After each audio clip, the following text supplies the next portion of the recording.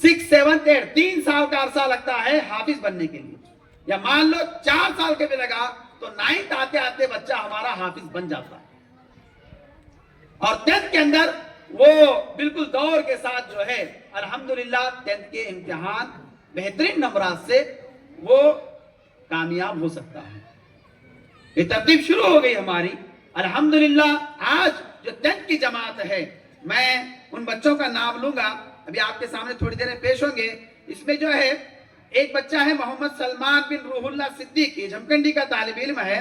اس نے اپنا ناظرہ مکمل کیا 10th آنے سے پہلے اور 3 پارے حفظ ہو گئے اس کے. محمد عقیل بن ابو بکر اوٹی، یہ جھمکنڈی کا طالب علم ہے، یہ بھی الحمدللہ ناظرہ مکمل کیا ہے، 1 پارہ اس نے جو ہے اپنا حفظ مکمل کیا ہے.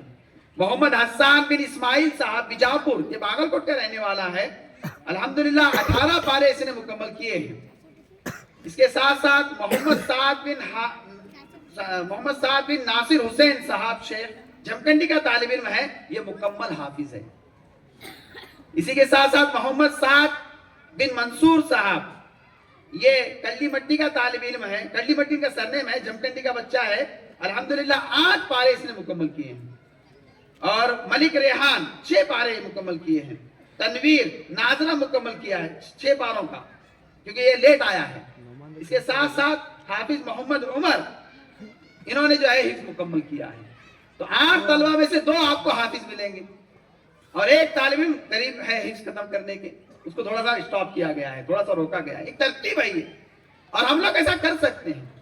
دنیا کے اندر ابھی آپ دیکھیں گے جیسے ہی مئی کا مہینہ ختم ہوتے ہی یا اپریل کا مہینہ ختم ہوتے ہی اشتہار لگیں گے آپ کو، ہمارے اسکول میں لائیے، یہاں پر اتنی فیس کے ساتھ یہ تمام چیزوں کی فیسلٹی کے ساتھ ہم لوگ دینی تعلیم دیں. وہاں دینی تعلیم کے مراد بھئی صبح شام کی دعائیں ہیں، تھوڑا بہت کھانے پینے کی دعائیں ہیں، اندر آنے والوں کو سلام، باہر جانے والوں کو سلام. تو اتنا جو ہے یہ سکھایا جاتا ہے. لیکن ہمارے اداروں کے اندر، ان مدارس کے اندر مکمل جو تعلیم ہوتی ہے، قاری صاحب ہمارے یہاں پر موجود ہیں، ان کے ذمہ ہے کہ وہ ہر اعتبار سے تجوید کا خیال رکھیں. ہمارے دینیات کے اساتذہ یہاں پر موجود ہیں، ان کے ذمہ ہے کہ وہ بچے کے ہر اردو کے اعتبار سے خیال رکھیں. اچھے کوالیفائڈ ٹیچر ہمارے پاس موجود ہیں، ان کے ذمہ ہے کہ ہمارے طلبہ کی انگریزی اچھی ہو، ہمارے طلبہ کی کنڑ اچھی ہو، ہمارے طلبہ کی سائنس اور پروجیکٹر اچھے ہو. ان کے یہ تمام چیزیں اپنے اپنے جو ہے اعتبار سے شوق سے کر رہے ہیں. اساتذہ کو میں یہاں پر آ رہا ہوں الحمدللہ 1 سال سے، تو میں دیکھ رہا ہوں اساتذہ کو جہاں 45 منٹ ملتے ہیں، خود اساتذہ کہتے ہیں کہ یہ کافی نہیں ہے ہمارے لیے، ہمیں 1 گھنٹہ اور بڑھا کے دیجیے. ایک کام ہو رہا ہے، ایک نہج پر جو ہے کام ہو رہا ہے. آپ اگر ان کا ساتھ دیں گے تو انشاءاللہ یہ وہ طلبہ ہیں جو اپنے دینی تعلیم کو حاصل کرتے ہوئے دنیا کے اندر کبھی پیچھے نہیں رہیں گے. اب اس کے ساتھ ساتھ جو ہے اتنی تمہید کے ساتھ